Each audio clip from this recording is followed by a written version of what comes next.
오늘 하나님께서 우리에게 허락하신 말씀은 사무엘하 5장 1절에서 25절의 말씀입니다. 봉독은 1절에서 5절, 17절에서 25절 말씀만 하도록 하겠습니다. 이스라엘의 모든 지파가 헤브론으로 다윗을 찾아가서 말하였다. 우리는 임금님과 한 고륙입니다. 전에 사울이 왕이 되어서 우리를 다스릴 때에 이스라엘 군대를 거느리고 출전하였다가 다시 데리고 돌아오신 분이 바로 임금님이십니다. 그리고 주님께서 내가 나의 백성 이스라엘의 목자가 될 것이며 내가 이스라엘의 통치자가 될 것이다 하고 말씀하실 때에도 바로 임금님을 가리켜 말씀하신 것입니다. 그리하여 이스라엘의 모든 장로가 헤브론으로 왕을 찾아오니 다윗 왕이 헤브론에서 주님 앞으로 나아가 그들과 언약을 세웠다. 그리고 그들은 다윗에게 기름을 부어서 이스라엘의 왕으로 삼았다. 다윗은 30살의 왕이 되어서 40년 동안 다스렸다. 그는 헤브론에서 7해 6달 동안 유다를 다스리고 예루살렘에서 33해 동안 온 이스라엘과 유다를 다스렸다. 다윗이 기름 부음을 받아 이스라엘의 왕이 되었다는 소식을 블레셋 사람이 듣고 온 블레셋 사람이 다윗을 잡으려고 올라왔다.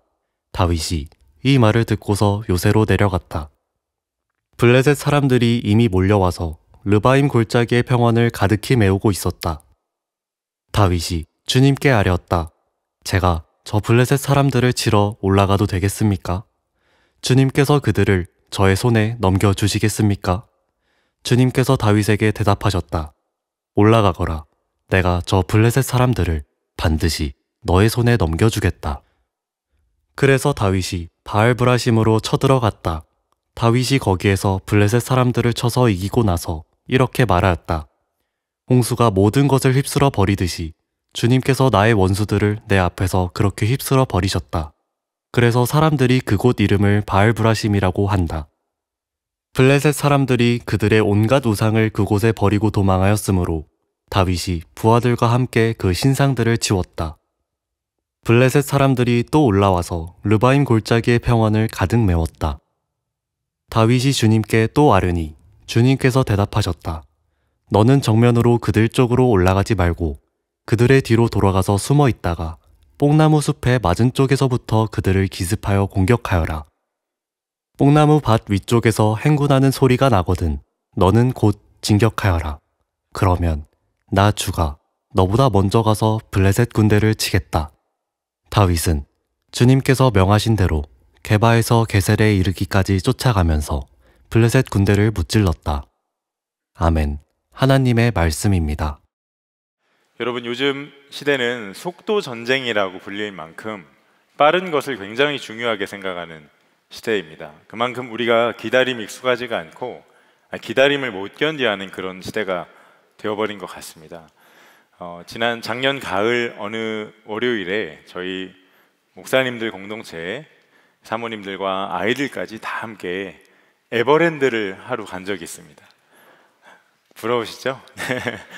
그때 누가 섬겨주셨냐면 담임 목사님 가정이 저희를 다 쏘셨어요.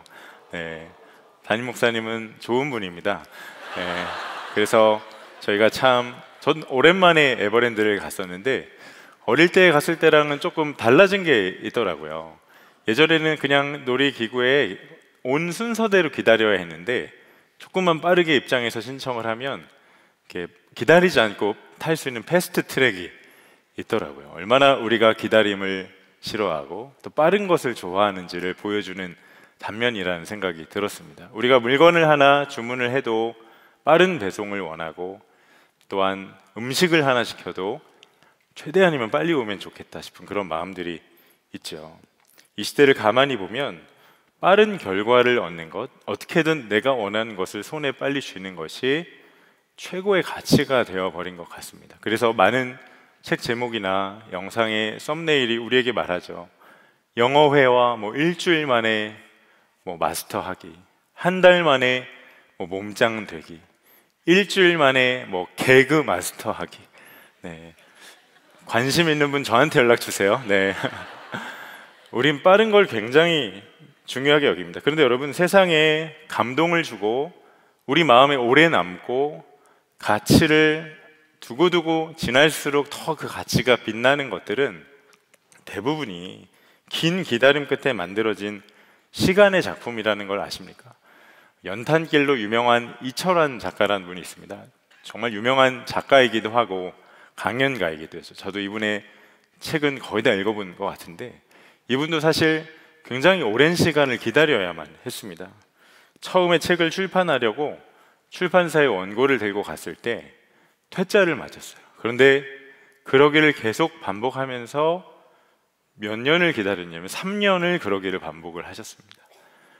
남의 이야기라고 3년이 별거 아닌 것처럼 여기지만 작가로서 얼마나 책을 내고 싶었을까. 그 한 번 한 번 거절받을 때마다, 기다리는 그 시간이 길어질 때마다 얼마나 낙심이 되었을까. 그런데 그분이 그렇게 3년 정도 지나고 기다리면서 하나 알았답니다. 아, 나는 천상 글쟁이인 줄 알았는데, 나는 글을 잘 쓰는 사람인 줄 알았는데 내 글이 형편없었구나. 그러면서 본인을 자각하고 각성해서 더 공들여 원고를 쓰면서 그 다음에 6번째에 출판사에 넘겼는데 드디어 그게 채택이 된 겁니다. 그게 바로 그 유명한 연탄길이라는 작품이었어요. 400만 부가 넘게 팔렸죠. 엄청난 베스트셀러가 되었습니다. 정말 많은 이들에게 위로와 희망을 준 그러한 책으로 기억이 되고 있죠. 여러분, 좋은 것은 기다림을 통해서 만들어집니다. 우리가 청년의 때에 기다리고 느린 것은 퇴보라고 여기는 경향이 있지만 전혀 그렇지 않습니다. 느림은 퇴보가 아니라 더 좋은 것을 우리에게 만들게 하는, 어떻게 보면 쉽게 발견할 수 없는 감추어진 힘이라고 우리가 생각을 해도 너무 좋을 것 같아요. 근데 그 대표적인 인물이 누구인지 아십니까? 바로 우리가 사무엘 상하를 통해서 계속해서 삶을 들여다보고 있는 다윗 왕입니다. 다윗 왕. 여러분, 오늘 본문이 정말 특별한 사건이 담겨 있는데 드디어 다윗이 이스라엘의 왕 위에 오르는 날입니다. 사무엘상 16장에서 사무엘에 의해서 너는 이스라엘의 왕이 될 거야, 그렇게 기름 부음 받았던 다윗이죠. 근데 그 이후에 드디어 왕이 된 겁니다. 여러분, 다윗은 곧바로 왕이 되지 않았습니다. 긴 시간을 왕이 되기까지 기다려야 했죠. 왜 하나님이 다윗을 곧바로 왕으로 세우지 않고 긴 연단의 과정을 거쳐서 그를 이스라엘의 왕으로 세워야만 했을까? 제가 오늘 한 가지 믿는 것은, 우리 이 자리 가운데 우리 청년들 삶에 혹시 기다림에 너무나 지쳐있는 이가 있거나 기다리는 것이 너무나 힘들고 견디기가 어려운 이가 있다면, 그런 우리에게 하나님께서 다윗의 오늘 이 삶을 통해 반드시 10년 가운데 아멘으로 붙들게 하는 한 말씀이 명확하게 임하게 될 것을 저는 확신합니다. 여러분, 다윗이 어떻게 이스라엘의 왕이 되었는가? 그 사무엘 하부터 나온 과정을 다시 한번 좀 복기해 보십시오. 사울이 죽었습니다. 그 다음에 이스라엘 나라가 안타깝게도 둘로 나뉘게 됐죠. 다윗을 왕으로 삼은 유다 지파가 있었고, 그리고 나머지 11개 지파가 사울의 아들이었던 이스보셋을 왕으로 삼아서 그렇게 나라가 둘로 나뉘었죠. 11개 지파 입장에선 사울의 아들이 이스보셋이었으니까 그 나라의 정통성을 계승하는 어떤 의미를 가졌던 것 같습니다. 그러나 결과적으로는 이스라엘이 반으로 갈라지게 된 거죠. 그러다 결국에 이스보셋이 죽습니다. 그리고 그를 보좌했던 11개 지파의 장로들과 군사들이 누구를 찾아가는가? 다윗을 만나려고 헤브론으로, 다윗이 거주하고 있던 유다의 수도였던 헤브론으로 다윗을 찾아오죠. 그에게 뭐라고 청했나? 임금님, 우리의 왕이 되어 주십시오. 다윗에게 왕이 되어 달라고 청원을 합니다. 이게 오늘 우리가 읽은 본문의 주 내용입니다. 근데 이 모습 가운데 여러분, 정말 놀라운 것이 한 가지 담겨져 있어요. 그게 무엇인지 아십니까? 다윗이 왕이 되어야 한다고 사실 그들은 오래전부터 머리로는 알고 있었어요. 그러나 사울의 영향력과 권위 아래 있었기 때문에 이도저도 못했던 그들이 이제는 지체하지 않고 제발로 다윗에게 찾아와서 왕이 되어 주십시오, 간청을 한 겁니다. 여러분, 사실 우리는 역사 속에 수많은 왕들의 이야기를 알고 있죠. 세계 역사를 한번 생각해 보십시오. 로마 제국 쇠망사나 중국의 역사나 하다못해 가까운 우리나라의 왕조실록을 보면 얼마나 수없이 많은 역사 속 인물들이 내가 한번 그 왕좌에 앉아보겠다고, 왕이 되어보겠다고 차마 사람으로서는 할 수 없는 유혈이 낭자한 끔찍한 일들을 수없이 많이 자행하지 않았습니까? 역사가 늘 그것이 반복이 되고 있죠. 여러분, 왕이 되려는 욕심이 이토록 무서운 겁니다. 사울만 봐도 알 수 있죠. 여러분, 사울이 자신의 왕의 자리를 지키려고 정말 기를 쓰고 다윗을 그렇게 쫓아다녀야만 했었습니다. 왕의 자리를 빼앗길까 봐 두려워서. 왕의 자리라는 게 얼마나 이렇게 욕심이 많이 들어가는 자리인지. 역사 속 수많은 인물들이 왕이 되려고 엄청 노력했었죠. 그런데 다윗은 어떻죠? 여러분, 우리가 잘 압니다. 다윗은 한 번도 왕이 되려고 노력하지 않았었습니다. 다윗이 왕이 되는 과정에서 여러분, 누군가 다윗의 힘에 의해서 암살을 당하거나 죽임을 당해만 했던 애가 있었습니까? 한 명도 없습니다. 그는 분명 오래전에 기름 부음 받았지만 사울처럼 목이 빠져라 왕이 되기를 기다리지도 않았고, 무언가 정치 공작을 벌이지도 않았고, 그렇게 늘 그 자리에서 기다리기만 했죠. 만약에 그가 왕이 되려고 애썼다면 사울을 죽일 기회가 2번이나 있었는데, 그러면 당장 그를 처형했었을 겁니다. 빨리 왕이 될 수 있는 절호의 기회니까. 그는 다만 기다려야 했습니다. 여러분, 근데 그 결과가 무엇이죠? 이스라엘의 유다 지파뿐만 아니라 나머지 11개 지파까지 모든 지파가 다윗을 왕으로 인정하게 됐다는 겁니다. 그는 피 한 방울 흘리지 않고 왕의 자리에 앉게 되죠. 저는 이게 너무 놀랍습니다. 여러분, 이 일을 과연 누가 디자인하고 계획하신 걸까요? 하나님께서 하신 겁니다. 이스라엘 모든 지파의 장로들과 백성들이 다윗을 마음으로 왕으로 인정하게 만드신 거예요. 이렇게 만드시려고 다윗의 힘에 의해서 무력을 사용해서 왕의 자리를 억지로 찬탈하는 그 일을 하나님이 허락하지 않으셨던 겁니다. 여러분, 하나님의 방법과 지혜가 너무도 놀랍지 않습니까? 늦는 것 같아도 그것이 훨씬 더 다윗에게 유익했었고, 그 시간은 오래 걸렸지만 다윗이 그렇게 왕이 되고 난 다음에 어떤 분열 없이 나라가 처음부터 시작을 했기 때문에 무려 40년 동안 다윗의 나라 이스라엘은 든든하게 서갈 수가 있었던 겁니다. 할렐루야죠. 여러분, 다윗이 왕이 될 노력을 하는 대신에 무엇을 했을까요? 기억하십시오. 그는 하나님의 때를 기다렸습니다. 여러분, 사무엘상 16장에서 다윗이 기름 부음을 받았던 게 학자들은 10살 때라고 말합니다. 그런데 그가 몇 살 때 왕이 되었죠? 우리 한번 오늘 4절 말씀 읽어볼까요? 4절 시작. 다윗은 30살에 왕이 되어서 그동안 다스렸다. 몇 살에 왕이 되었죠?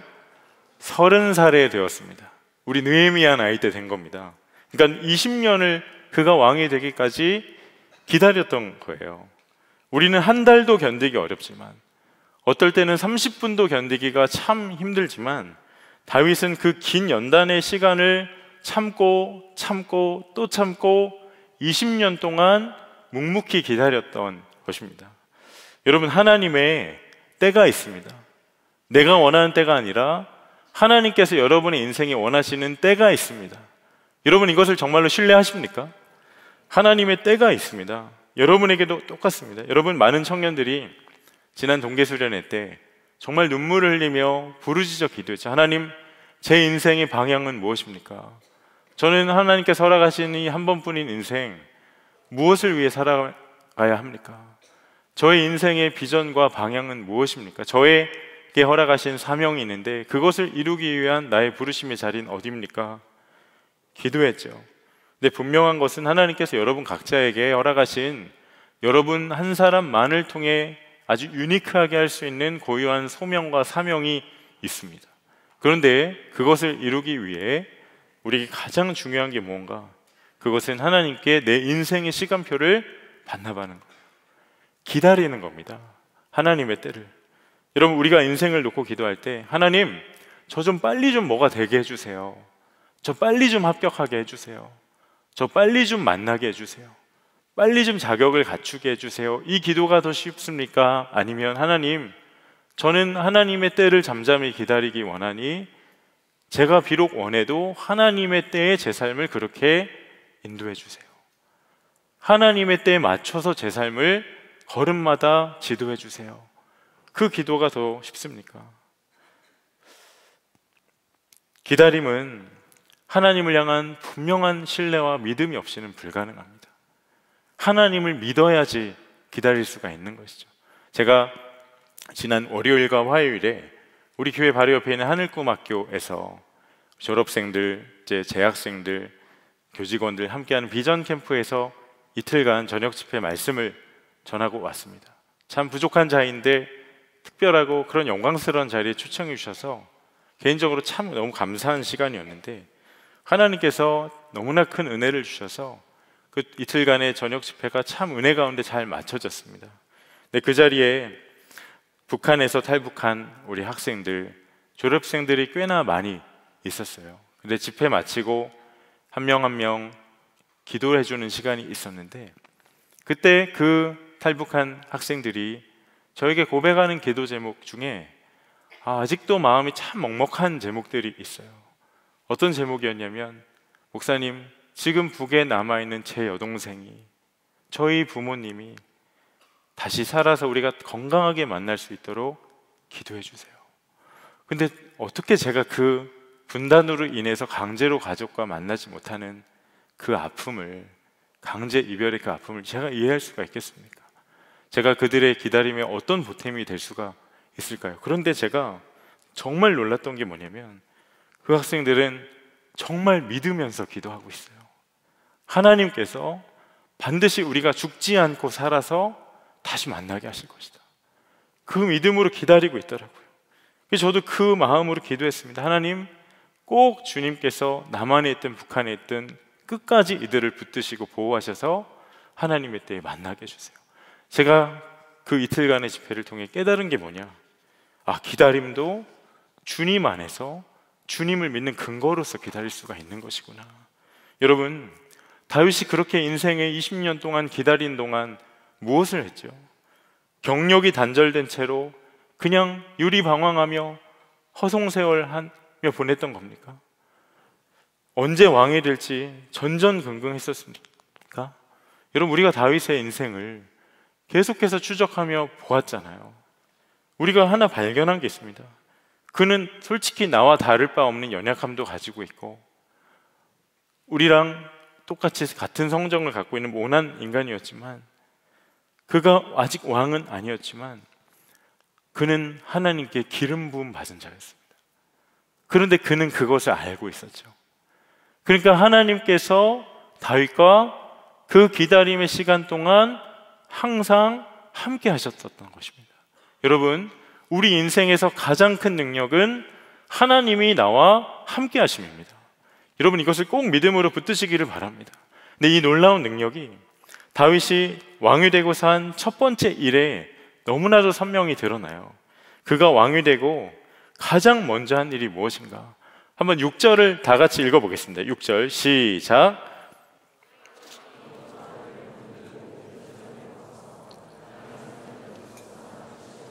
네, 여기까지. 여러분, 다윗이 어디로 갔죠? 예루살렘으로 갔습니다. 예루살렘. 거기서 시온성을 차지하게 되죠. 여러분, 예루살렘 하면 우리는 들으면 아주 거룩한 성이고 이스라엘의 영적인 고향과 같이 아주 상징적인 곳이라고 여기죠. 그런데 사실 성경에선 예루살렘이 이때부터 이제 본격적으로 등장하기 시작을 합니다. 여호수아가 300~400년 전에 가나안 땅을 정복하기 하는 일을 했었죠. 그런데 사실 예루살렘도 여호수아가 정복해야 할 땅 중에 하나였지만 여호수아 백성들은 그때 그 땅을 온전히 정복하지 못했었습니다. 그 후로 다윗 왕 때까지 여전히 그게 이방 민족 가나안 족속이 그 땅의 일부를 차지하고 있었죠. 여부스 족속이라는 족속이 남아 있었습니다. 여러분, 이해가 되세요? 어떻게 수백 년 동안 그 여부스 족속을 예루살렘, 아주 상징적인 곳인데 거기서 왜 쫓아내지 못했을까?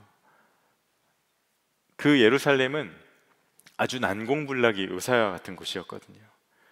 그 여부스 사람들이 다윗이 그들을 쳐들어온다 하니까 다윗에게 이렇게 말해요. 6절 중반절에 너는 여기에 들어올 수 없다. 눈먼 사람이나 다리 저는 사람도 너쯤은 물리칠 수 있다. 여러분, 이런 조롱이 가능했던 이유가 그만큼 쉽게 적들이 침범할 수 없는 천의 요새와 같은 곳이 예루살렘이고 시온성이었던 겁니다. 그런데 그 성을 다윗이 점령하죠. 수백 년간 누구도 하지 못했던 그 일을 다윗이 왕이 되자마자 행하게 됩니다. 여러분, 이게 어떻게 가능했을까요? 10절에 만군의 주 하나님이 다윗과 함께 계심으로 다윗이 점점 강대해졌다. 만군의 주 하나님, 살아계신 하나님께서 다윗과 함께 하시며 그를 강성하게 하시고 천의 요새였던 그 성을 다윗에게 넘겨주신 겁니다. 여러분, 하나님이 다윗을 강성하게 하셨습니다. 근데 정말 중요한 것은 다윗이 그것으로 인해 우쭐하거나 교만해진 게 아니라 하나님이 그렇게 나에게 허락하셨구나 깨달아 알았다는 것이에요. 여러분, 12절 말씀 한번 읽어볼까요? 12절 시작.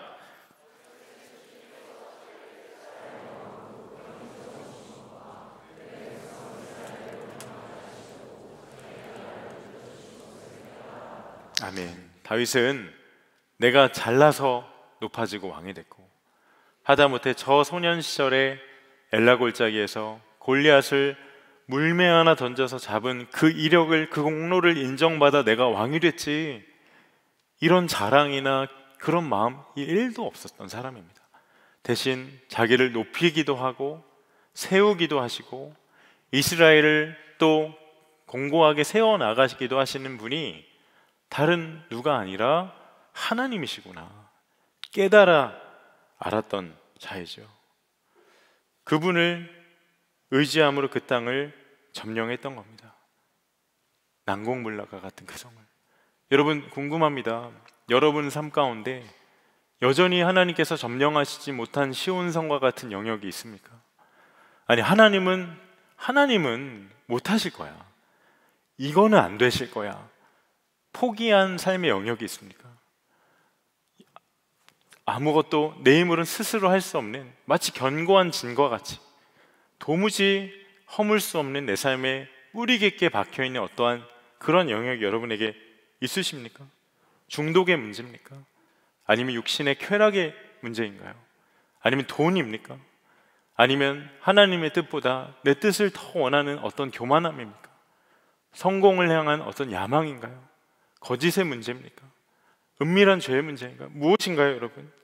여러분, 그게 어떤 영역이든지 만군의 하나님이 함께 하시면 단 하루 만에 점령할 수 있음을 꼭 기억하시기 바랍니다.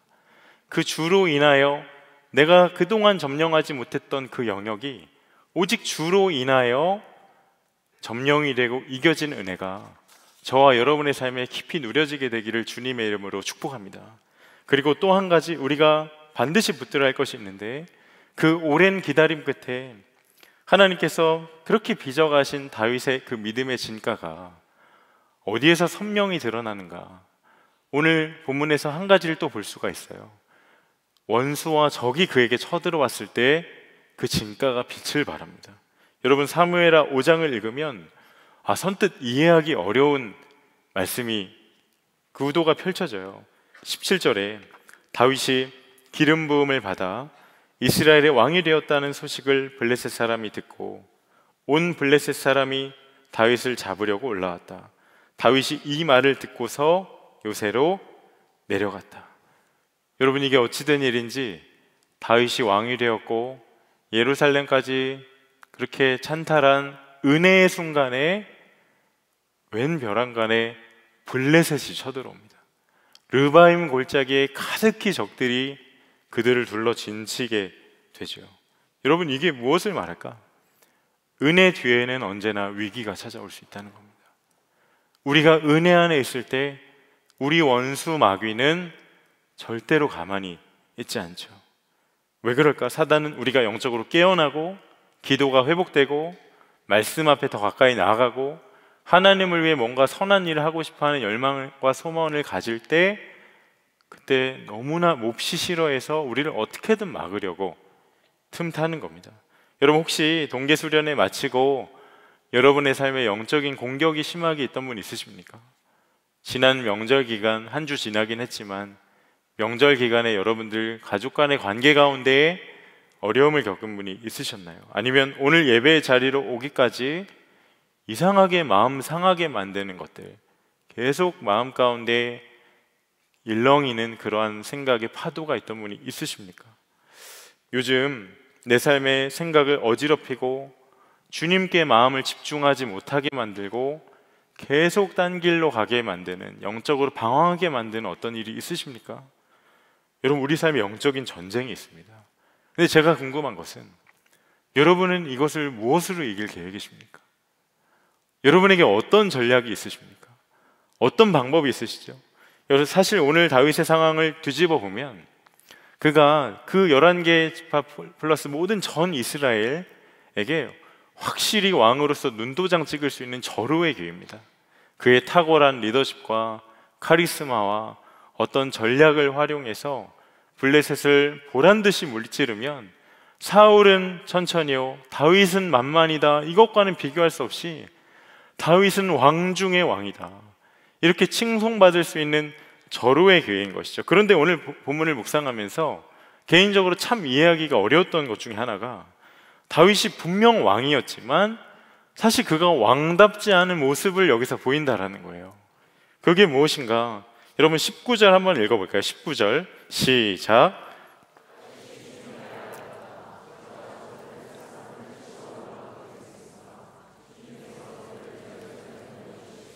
여러분, 다윗이 이 전쟁의 기로 앞에서 무엇을 했죠? 하나님께 먼저 나아가 물었습니다. 하나님, 우리가 블레셋을 치러 나가도 되겠습니까? 하나님께 먼저 컨펌을 받는 겁니다. 그는 이스라엘을 다스리는 왕인데 오히려 하나님의 다스림을 받고 있는 거예요. 그게 바로 기도했던 겁니다. 기도. 여러분, 요즘 기도 생활이 어떠세요? 기도가 잘 되고 계십니까? 여러분의 기도는 어떻습니까? 그러나 많은 청년들이 막히면 안 되는 게 기도인데 기도가 막히는 위험을 잘 모릅니다. 제가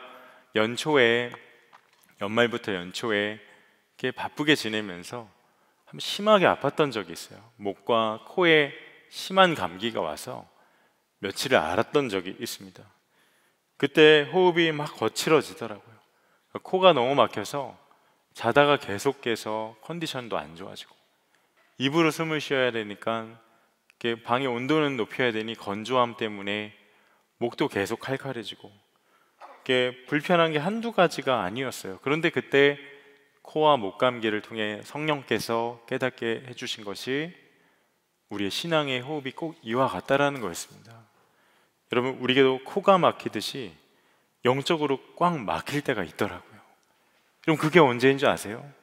기도가 막혔을 때입니다. 기도가. 왜 그런가? 누가복음 18장에 예수님이 제자들에게 항상 기도하고 낙심하지 말아라. 우리가 잘 아는 유명한 데살로니가전서 5장 17절에 쉬지 말고 기도해라 말씀하셨죠. 그리고 에베소서 6장 18절에선 모든 기도와 간구를 하되 항상 성령 안에서 기도하고 이를 위하여 깨어 구하기를 항상 힘쓰며 여러 성도를 위해 기도하라. 쉬지 말고 항상 성령 안에서 마치 호흡을 하듯이 그렇게 기도하라고 말씀하셨습니다. 왜 그럴까요? 기도가 우리 영혼의 호흡이니까. 여러분, 코가 막히면 호흡도 거칠어지고 잠도 잘 못 자고 컨디션도 안 좋아지고 삶에 이런저런 문제가 불편한 게 하나둘 생겨나듯이 우리의 영이 호흡하는 기관인 이 기도가 절대로 막히지 말아야 한다는 겁니다.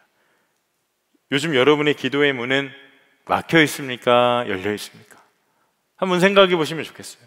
여러분, 기도가 막히면 솔직히 당장은 내 삶에 티가 안 날 수도 있습니다. 기도 좀 쉬면 그게 무슨 상관이 있나? 그런데 엄청난 손해가 있어요. 내 삶에 블레셋과 같은 어떠한 시험과 도전이 찾아올 때 대응할 힘을 하나도 갖지 못해요. 영적인 확신과 힘을 갖지를 못하는 거예요. 담대함이 사라져요. 여러분, 최근에 나 자신이 영적으로 참 무능하고 위축되고 무언가 돌파할 힘을 갖지 못해서 전전긍긍했던 적이 있으십니까? 주님과의 관계가 아주 좀 서먹해졌다고 느낀 적 있으세요? 평소 같으면 그냥 넘겼을 일, 아니면 작은 죄의 유혹에도 이리 휘청이고 저리 휘청이며 마음이 심하게 요동쳤던 적이 있습니까? 기도가 막혀있기 때문입니다. 그런데 문제는 우리는 기도 없이 살아가는데 너무 익숙하다는 거예요. 그런데 더 큰 문제는 뭔지 아세요? 우리의 삶에는 반복돼서 문제가 찾아오고 꼭 블레셋처럼 기도 외에는 감당할 수 없는 일들이 계속해서 일어난다는 겁니다. 여러분, 다윗을 보세요. 다윗이 그렇게 하나님께 기도했습니다. 이기게 해달라고 간구하진 않았어요. 하나님, 블레셋과 싸워야 합니까? 말아야 합니까? 하나님께 물었죠. 참 귀한 믿음이에요. 그렇게 하나님의 뜻을 먼저 구한 다윗에게 주님이 이렇게 말씀하세요. 19절 후반절에 주님께서 다윗에게 대답하셨다. 올라가거라. 내가 저 블레셋 사람들을 반드시 너의 손에 넘겨주겠다. 그리고 그 블레셋을 압도적으로 격파하게 하십니다. 아예 격파해서 흩어버리십니다. 완전한 승리를 다윗과 이스라엘에게 허락하셨죠. 그런데 여기가 진짜 중요한데, 여러분 22절 읽으면서 뭔가 이상하지 않으셨어요? 그 흩어서 쫓아냈던 블레셋이 똑같은 적들이 똑같은 장소 르바임 골짜기에 똑같이 가득 메워서 그들을 또 둘러친칩니다. 거의 컨트롤 C 컨트롤 V예요. 똑같은 문제가 또 찾아와요. 여러분, 첫 번째 전쟁에서 블레셋을 분명히 완전한 승리로 격파했지요. 그럼 두 번째 블레셋이 찾아왔을 때 다윗이 어떻게 반응했을까? 아니, 여러분이라면 어떻게 하고 싶으십니까? 만약에 제가 다윗이었으면 첫 번째 보란듯이 이겼으니까, 그래, 그때 그 통밥으로, 그 경험으로, 그 방법으로, 그 루트로, 이 전략으로 이렇게 하면 이기겠지, 그냥 단번에 직진했을 것 같아요. 그런데 다윗이 어떻게 한 줄 아세요? 23절 전반절에 다윗이 주님께 또 아뢰니, 또 기도합니다. 여러분, 이 또에 엄청난 능력이 있다는 거 아십니까? 자세히 보면 다윗의 기도 내용이 달라져 있어요. 처음엔 하나님, 우리가 블레셋을 치러 가는 게 맞습니까? 아닙니까? 하나님께 컨펌하는 기도였잖아요. 근데 블레셋이 또 쳐들어오자 이제는 어떤 방법으로 싸워야 합니까를 물어요. 그게 어떻게 할 수 있나? 23절이거든요. 하나님께서 다윗에게 정확한 전략과 방법을 세세하게 말씀해 주십니다. 여러분, 이게 뭘까요? 내가 기도했는데, 이전에 은혜를 맛봤었는데, 근데 또 똑같은 상황이 벌어진다면 그때는 아유, 하나님 안 계시네가 아니라 더 깊이 기도의 자리로 나아가라는 거예요. 기도의 깊이가 더 넓어져야 된다는 겁니다. 사실 여러분, 오늘 다윗이 처한 상황은 우리의 삶과 다르지가 않아요. 매일매일 살아가는 우리의 삶과 좀 판박이로 똑같다는 마음이 들더라고요. 어제 은혜 있었지만 지나고 보면 또 동일한 위기가 우리에게 찾아오죠. 그 문제 해결했어도 또 지나고 보면 똑같이 블레셋은 우리 삶에 찾아옵니다. 여러분, 늘 그게 반복되는 게 우리의 삶 아닙니까? 그때, 바로 그때 우리가 붙들 능력이 무엇이죠? 다윗이 주님께 또 아뢰니, 또 기도함의 능력인 것이죠. 여러분, 이건 내가 기도를 쉬면은 절대로 알 수가 없는 일입니다. 기도했어도 또 기도하고 또 기도하고 또 기도하면서 주 앞에 나아갈 때 그때 누릴 수 있는 능력인 것이에요. 여러분, 갑자기에는 능력이 없습니다. 날마다의 능력이 있는 것이에요. 또 기도하는 자리에. 여러분, 아셔야 됩니다. 여러분, 언제가 가장 무서운 때인지를 아셔야 돼요. 내가 한번 은혜가 있었으니까 다음에는 그대로 하면 되겠지, 내 판단과 내 경험과 내 방식과 내 전략이 똑같이 통하겠지, 그렇게 여길 때 사실 그때가 영적으로 생명이 확 꺾이는 때예요.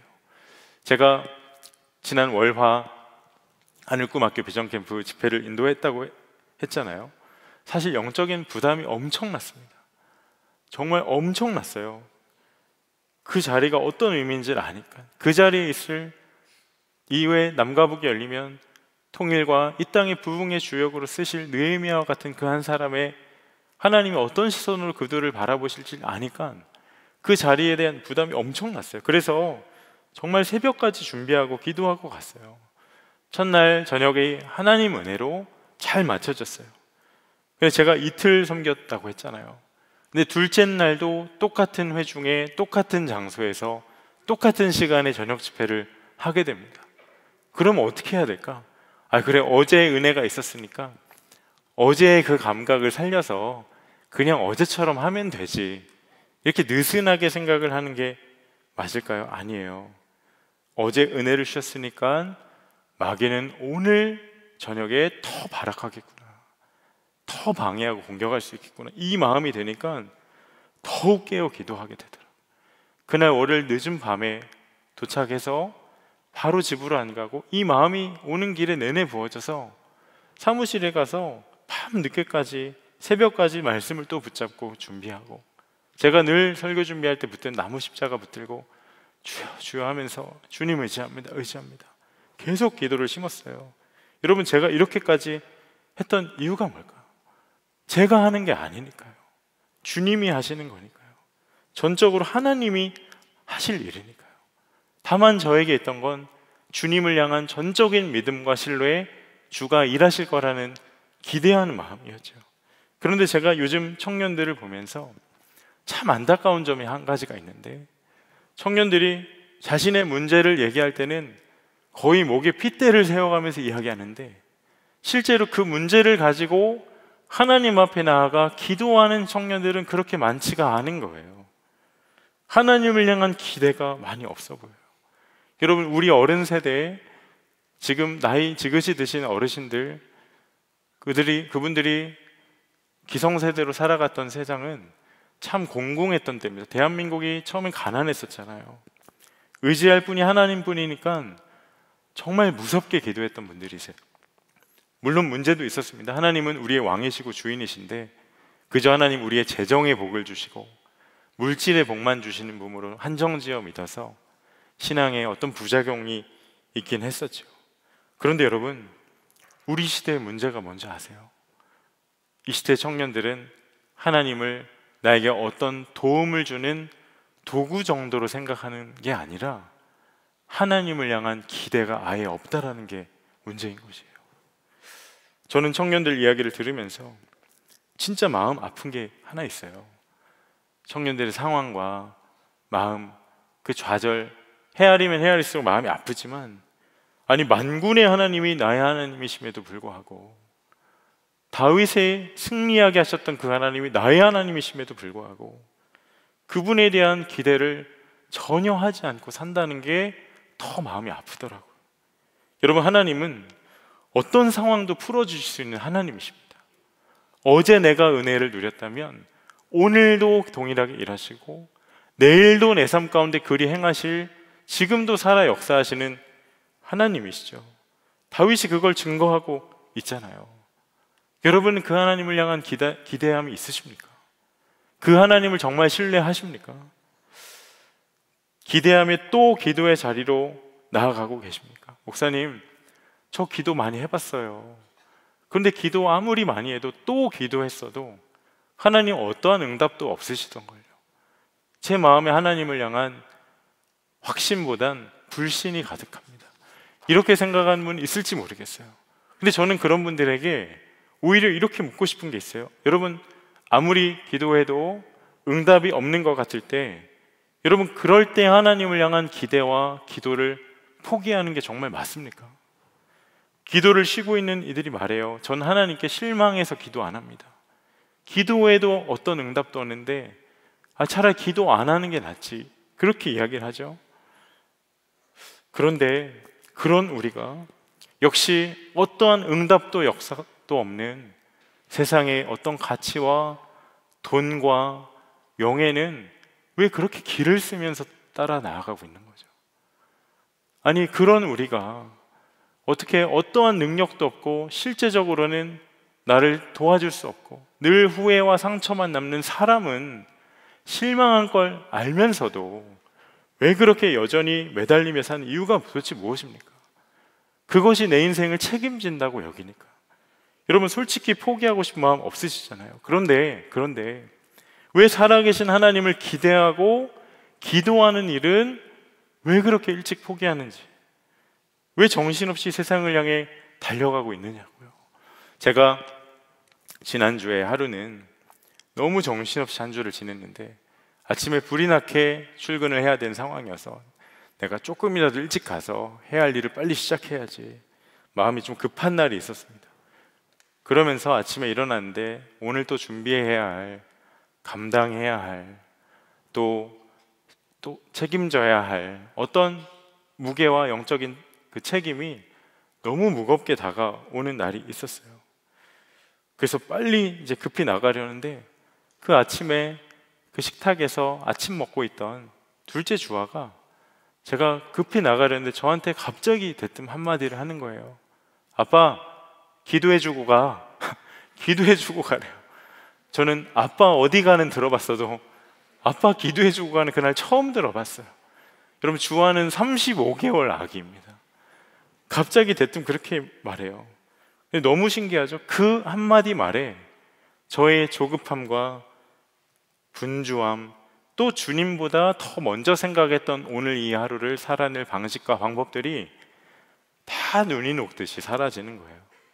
그래서 그 자리에서 식탁에 앉아있는 두 아이 위해서 간절히 기도해주고 출근하는데 현관문 열고 사무실로 가는 그 짧은 거리에 그때 성령께서 제 마음 가운데 이렇게 속삭여 주시는 것 같아요. 형주야, 너 아무리 바쁘고 분주하고 할 일 많아도 먼저 또 기도의 자리에 나가야지. 그렇게 기도에 나가야, 나에게 먼저 달려와야지. 정신없이 사역의 자리에 나갈 게 아니라 그렇게 나와야지. 지난 한 주간 눈코 뜰 새 없이 바빴지만 하나님이 허락하신 여건 가운데 골방에서 얼마나 주님을 의지하며 구했는지. 여러분, 이제 말씀을 맺고 기도하려고 합니다. 오늘 주님께서 여러분에게 분명히 말씀하시고 마음을 만지실 거예요. 마음에 두려움이 있고 조급함이 있고 혹은 은혜 뒤에 위기가 와서 당황스럽고 이도저도 길을 찾지 못해 방황하고 있는 이가 있으십니까? 여러분, 아무것도 염려하지 마십시오. 다만 하나님을 기다리세요. 하나님의 때를 기다리시기 바랍니다. 그 하나님을 꼭 신뢰하십시오. 그리고 어제 기도했어도 오늘 또 기도의 자리로 함께 나아가십시오. 만군의 하나님 여호와, 다윗을 책임져 20년의 삶을 이끄셔서 그의 삶의 모든 원수와 적을 격파하여 흩트게 하셨던 살아계신 하나님이 저와 여러분의 삶의 모든 장벽과 묶임을 푸시고 우리로 부르심의 그 길을 더욱더 힘있게 달려나가게 하실 주님이심을 우리가 삶 가운데 실제로 경험하게 되기를 주님의 이름으로 축복합니다. 이 시간 우리 함께 이 말씀을 기억하면서 아무것도 두려워 말라, 우리 삶을 주님께 함께 올려드리면서 결단하여 찬양하도록 하겠습니다.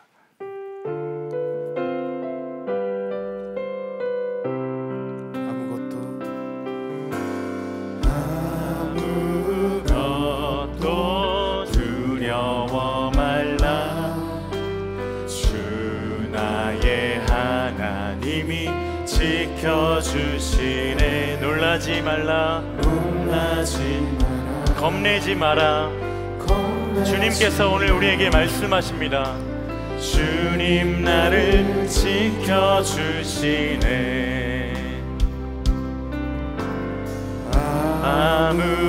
아무것도 두려워 말라, 주 나의 하나님이 지켜주시네. 우리와 함께 하시는 주님을 믿음의 눈 열어 보시기를 바랍니다. 겁내지 마라, 주님 나를 지켜주시네.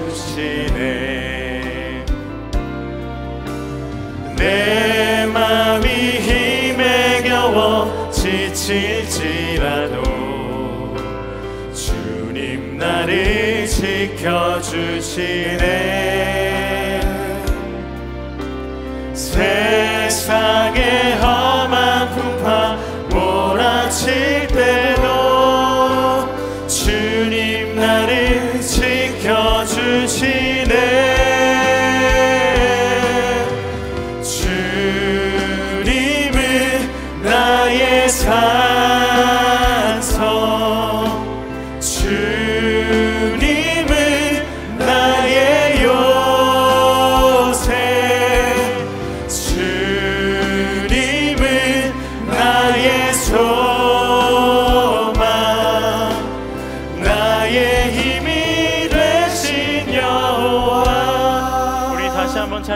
함께 다 자리에서 일어나서 우리 하나님을 찬양하겠습니다. 아무것도 두려워 말라. 주 나의 하나님이 지켜주시네. 놀라지 마라. 겁내지 마라. 주님 나를 지켜주시네. 아무것도 두려워 말라. 주 나의 하나님이 지켜주시네. 놀라지 마라. 겁내지 마라. 주님 나를 지켜주시네. 내 맘이 힘이 들 때, 내 맘이 힘에 겨워 지칠지라도 주님이 나와 함께 하십니다. 주님 나를 지켜주시네. 그 어떤 풍파가 내게 올지라도, 세상의 험한 풍파 몰아칠 때도 만군의 하나님이 나와 함께 하십니다. 주님 나를 지켜주시네. 주님은 나의 산성, 주님은 나의 요새, 주님은 나의 소망, 나의 힘이 되신 여호와.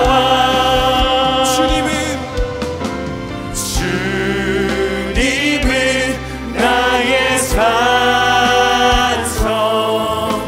주님은 나의 요새, 주님은 나의 소망, 나의 힘이 되신 여호와. 내 맘이 힘에 겨워, 내 맘이 힘에 겨워 지칠지라도 주님 나를 지켜주시네.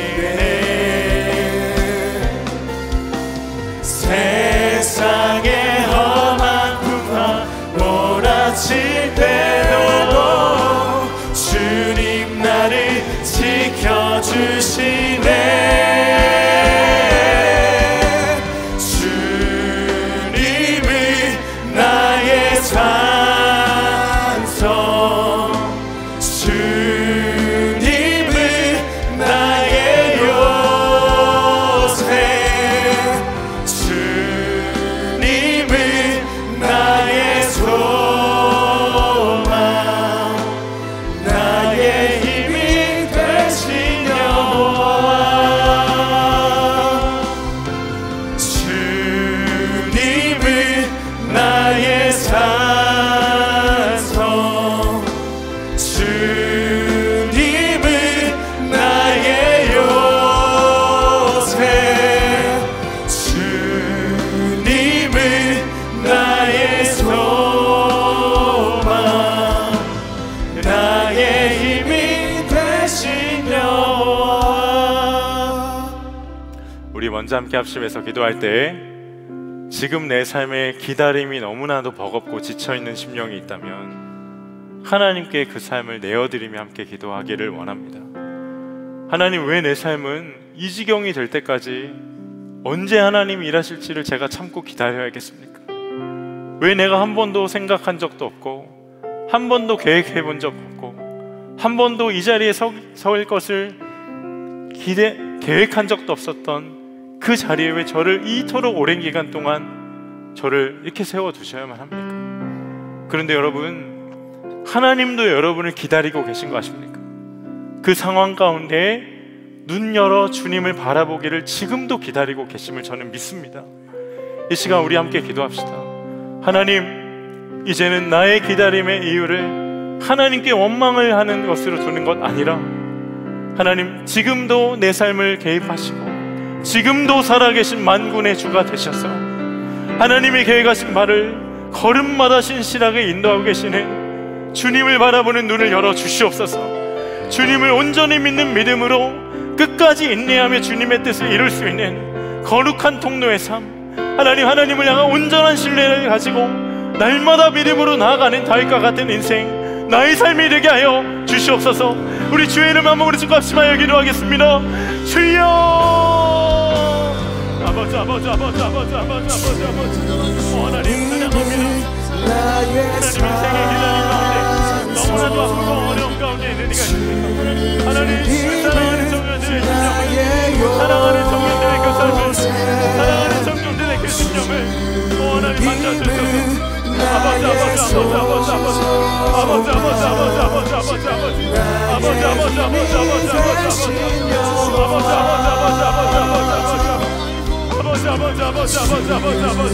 주님을 나의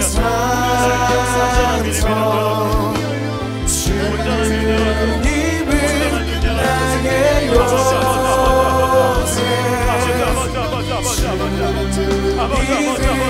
나의 소망 나의 힘이 되신 여호와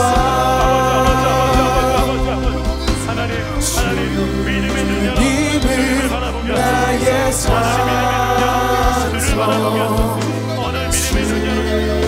주님을 나의 요새 나의 소망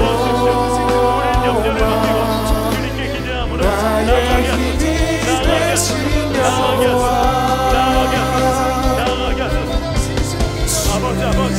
주님을 나의 산소 주님을 나의 요새 주님을 나의 소망 나의 힘이 되신 여호와. 우리 이어서 기도할 때 여러분, 다윗이 왕이 되고서 가장 먼저 했던 일이 무엇이었죠? 수백 년 동안 이스라엘에게 약속받았던 땅이었지만 누구도 정복하지 못했던 예루살렘의 그 시온성을 되찾는 일이었습니다. 여러분 삶에 여전히 하나님께서 점령하지 못하고 도무지 내 힘으로 이것을 주님께 내어드릴 수 없는, 아니 이미 오래전에 포기한 이 시온성과 같은, 내 삶을 장악하고 있는 여부스 족속과 같은 일이 무엇입니까? 여러분, 그것으로부터 오늘 완전히 노임을 받게 되기를 정말 축복합니다. 그런데 가장 중요한 한 가지는 다윗과 같은 마음이 있어야 된다는 겁니다. 다윗은 그것을 되찾아야 한다는 갈망이 있었습니다. 그래서 왕이 되자마자 거기를 점령하러 나아갔던 겁니다. 여러분에게 이 갈망이 있으십니까?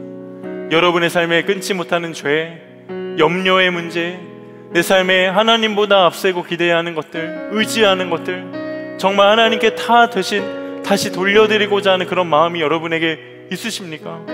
그 마음을 구하며 함께 기도하기를 원합니다.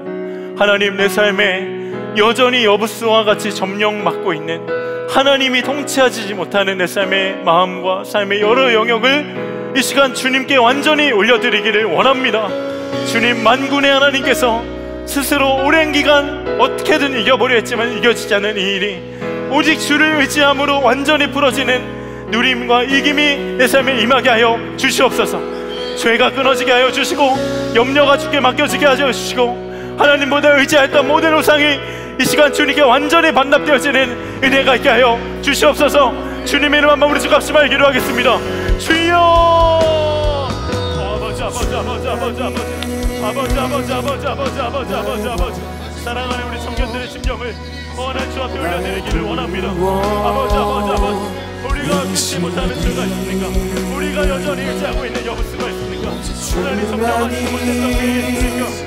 나의 산소 내가 여동치 아니하리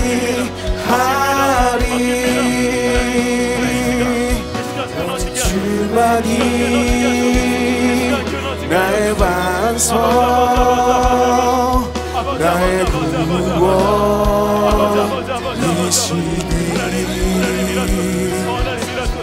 오직 주만이 나의 산성 내가 요동치 아니하리 오직 주만이 나의 반성 나의 구원이시니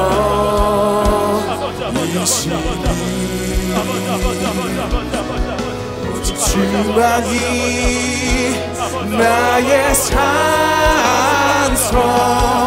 내가 요동치 아니하리 오직 주만이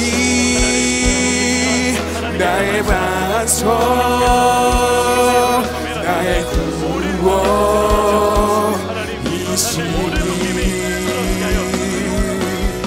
오직 주만이 나의 산성 내가 요동치 아니하리 오직 주만이 나의 반성 나의 구원이시니 오직 주만이 나의 산성 내가 요동치 아니하리 오직 주만이 나의 반성 나의 구원이시니 오직 주만이 나의 산성 내가 요동치 아니하리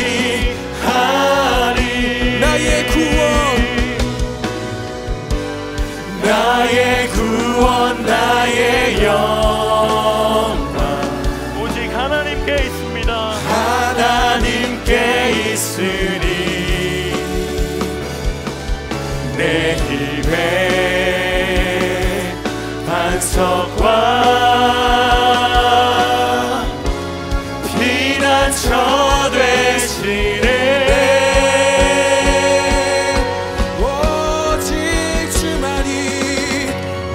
주만이 나의 반성 나의 구원이시니 오직 주님만을 기대합니다. 주만이 나의 산성 내가 요동치 아니하리 우리 마지막으로 오직 주만이 나의 반성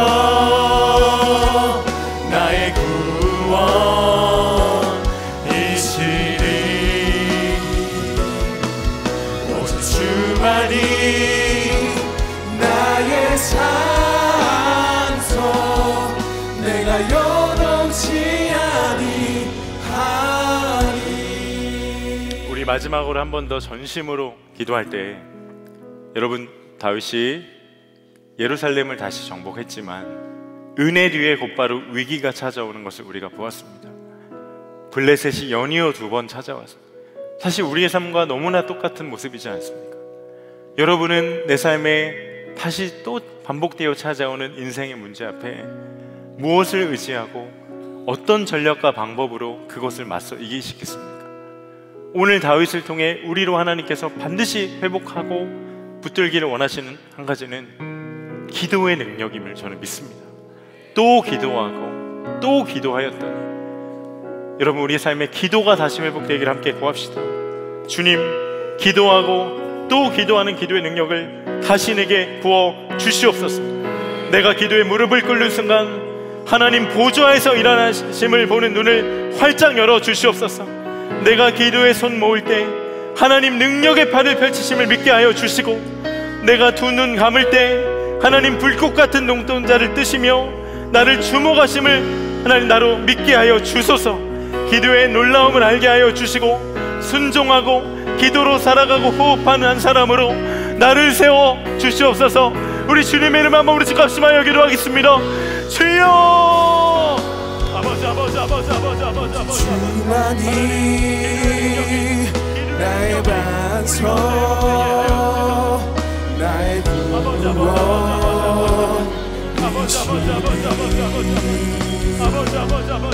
오직 주만이 나의 산성 내가 요동치 아니하리 오직 주만이 나의 반석 나의 구원이시니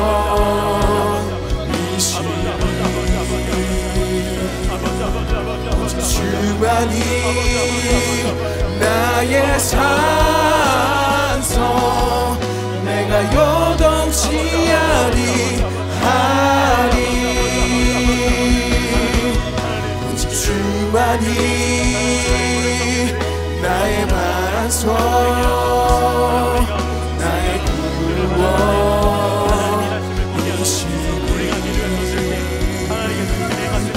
오직 주만이 나의 산성 내가 요동치 아니하리 오직 주만이 나의 반석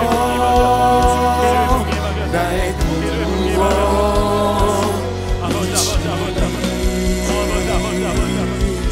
오직 주만이 나의 산성 내가 요동치 아니하리. 은혜와 사랑이 충만하신 아버지 하나님, 지금 이 자리에 기다림이 지쳐서 신앙의 낙심과 하나님을 향한 믿음마저 잃고 영혼이 방황하고 있는 이가 있다면 그를 끝까지 기다리시며 주 앞에 나오길 애타게 바라시는 주님을 향한 눈이 다시 열리는 은혜가 있게 하여 주시옵소서. 우리의 삶을 향한 하나님의 계획은 나의 때 나의 계획과 다름을 우리로 인정하게 하여 주옵시고, 하나님, 나를 통해 하나님 하실 거룩한 소명과 사명이 있음을 확신하오니 내 인생의 시간표를 주님께 반납하고 오직 주가 나를 통해 마음껏 일하실 수 있도록 순종만 하며 나아가는 거룩한 청년들이 이곳에서 일어나게 하여 주시옵소서. 내 삶에 여전히 정복하지 못한 여부스 족속이 있습니까? 만군의 하나님을 의지함으로 내가 하는 것 아니라 성령의 권능과 주의 도우심 가운데 삶의 모든 묶임이 풀어지는 역사가 있게 하여 주옵시고, 견고한 진이 허물어져 하나님과 늘 친밀하게 동행하며 살아가는 삶의 기쁨을 다시 회복하게 하여 주시옵소서. 하나님, 우리에게 기도의 능력을 더하여 주시기를 원합니다. 또 기도하게 하시고 또 기도함으로 주 앞에 나아가 우리가 죽지 않고 살아서 주의 뜻을 우리가 기도의 보좌 앞에 나아가 주님의 뜻을 평생에 목도하고 경험하고 찬양하며 살아가는 기도의 산 제물로, 증인으로 이 자리에는 모든 청년들을 사용하여 주시옵소서. 젊은이 교회의 강력한 기도의 부흥을 허락하여 주옵시고, 나은 사람을 위한 기도가 아니라 이 땅의 청년 세대와 북한과 민족과 나라와 열방을 책임질 수 있는 강력한 기도의 물줄기가 이곳으로부터 세상으로 흘러가게 하여 주시옵소서. 지금도 열방에서 선교하고 계신 선교사님들을 축복하여 주옵시고, 빛도 없이 이름도 없이 부르심 따라 순종하며 나아가는 순결한 주의 종들을 통해 세상 가운데 여부스 족속이 주님의 통치를 받아 복음의 강력한 역사가 임하여지는 복음의 놀라운 부흥이 열방 곳곳에 쉼없이 임하게 하여 주시옵소서. 남과 북이 복음 안에 하나 되길 간절히 원하신 하나님, 북한의 악한 정권이 무너지게 하여 주시고 우리 때의 남과 북이 하나 되는 그 일을 하나님, 우리 기도한 자만이 알 수 있는 그 놀라운 역사를 젊은이 교회가 맛보아 누릴 수 있도록 우리를 통일한 국을 준비하는 거룩한 정병으로 준비시켜 주시옵소서. 이 나라를 사랑하신 하나님, 나라의 모든 어지러운 것이 주님의 주권과 하나님의 통치 가운데 모든 것이 주의 모습을 되찾게 하여 주옵시고, 모든 어둠이 떠나가고 진리의 빛이 밝게 비추어져 하나님의 공의와 정의가 이 땅 가운데 충만하게 임하여질 수 있도록 하나님, 모든 분열이 그쳐지고 하나님께서 친히 왕 되신 이 대한민국 다시 한번 설 수 있도록 주님께서 모든 과정을 친히 인도하여 주시옵소서. 오늘도 주님을 사랑하는 마음으로 11조와 선교헌금과 건축헌금 그리고 감사헌금을 주님께 내어드린 청년들의 마음과 손길을 기억하여 주옵시고, 하나님 나라의 영광을 위해 알곡처럼 쓰임받는 거룩한 통로가 되게 하여 주시옵소서. 주 예수님의 은혜와 아버지 하나님의 말할 수 없이 크신 사랑하심과 성령의 내주교통 충만하게 하시는 역사가 오늘 예배한 모든 우리 청년들 위해, 또한 젊은이 교회 위해 이제로부터 영원히 함께 하시기를 간절히 축원하옵나이다. 아멘.